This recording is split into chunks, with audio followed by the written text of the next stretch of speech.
umezaa watoto ambao wana nyota, lakini shetani amefunga maisha yako na maisha ya watoto wako. Amen. Hakuna mtoto wako ambaye anaweza akasaidia mwingine, wala hakuna mtoto anaweza hata akajisaidia, na yule ambaye anapata ni kukula peke yake. Unakuaga na machungu sana kwa ajili ya uzao wa tumbo lako. Baada ya miaka mingi, Mungu amenituma nikwambie, amesikia kilio chako. Amen. Na ameniambia Bwana ya kwamba anakuja kubadilisha uzao wa tumbo lako. Amen. Kwenye nyumba yako kutaingia ndoa zitaingia. Ndoa zingine ziharibika, zingine zinatengenezwa. Baba, my name is Prophet Joseph Bahati. Ilikuwa ni muhtasari wa habari. Sasa ni habari. Mungu amenionyesha katika ulimwengu wa roho, unatoa machozi mengi sana. Huko unaambia Mungu, mbona mimi? Inafikia kiwango unakosa hata pesa ya kununua shati ya kuvaa. Na una watoto ambao wana uwezo. Kwanza kwenye moyo wako mzee, kuna kidonda kwa ajili ya mtoto wako mmoja mwanaume yuko Kinshasa. Ndio.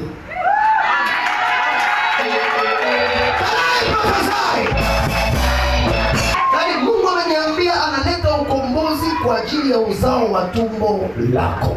Amen. Na Mungu ameniambia kwamba anarejesha. Uko na mtoto Kinshasa. Ndio. Huyu ni kijana yuko Kinshasa. Ndio. Na yuko na uwezo. Ndio. Tena yuko na pesa. Ndio. Hapana momoko. Hapana mingi. Lakini ili akukumbuke balaa. Tatizo ya kijana wako alioa vibaya. Lakini sijasema atoe yule mwanamke kwenye ndoa, maana hakuna kinachoshindikana kwa Bwana.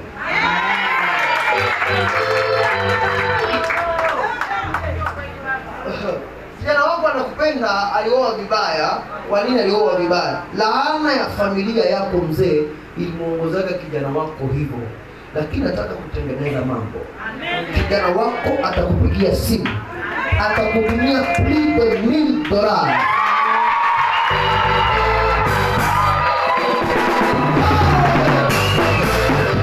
Mungu anafungua uzao wa tumbo lako. Kijana atakutafuta, atakutumia pesa, na huyu mke wake akili yake itabadilika, atakupenda. Amen.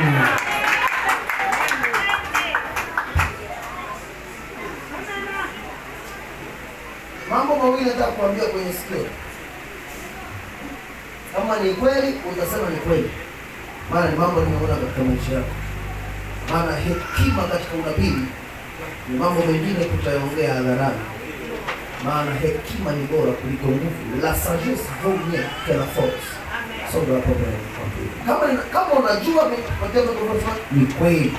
Kama haujui unasema nabii si juu. Amen.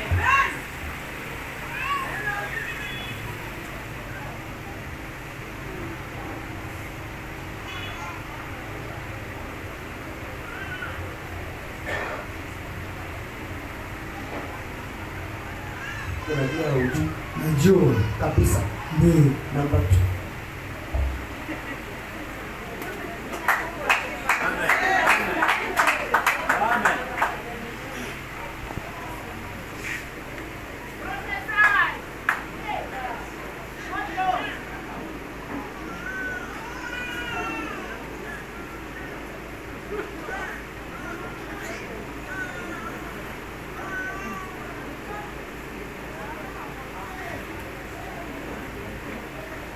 Kweli ama sio kweli? Ni kweli.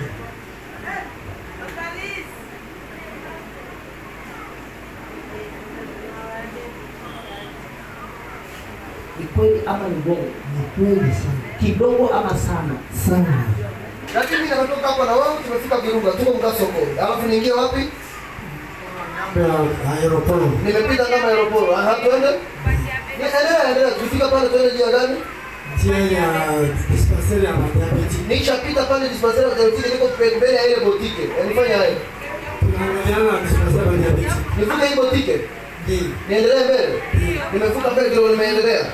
Kuna antere mimi na kanjia kadogo na kuingia. Kadogo. Nifanyeje? Unasimama pale mbele na hospitali ya madiabetiki. Nimeshasimama.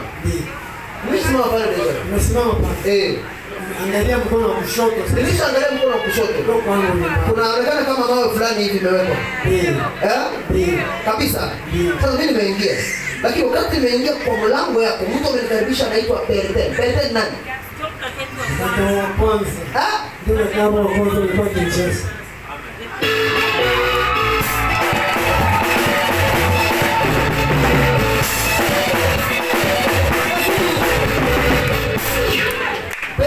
Karibisha, ananiambia karibu nabii. Nasema asante sana. Niko kwenye nyumba yako sasa hivi. Ninataka nikueleze kitu. Nimeshaona, yani kila kitu nimeshaona tatizo la nyumba yako mahali kuna tatizo. Sasa hizi uanze kurelax. Kutoka hapo kitu na mtu mwambie God is in control.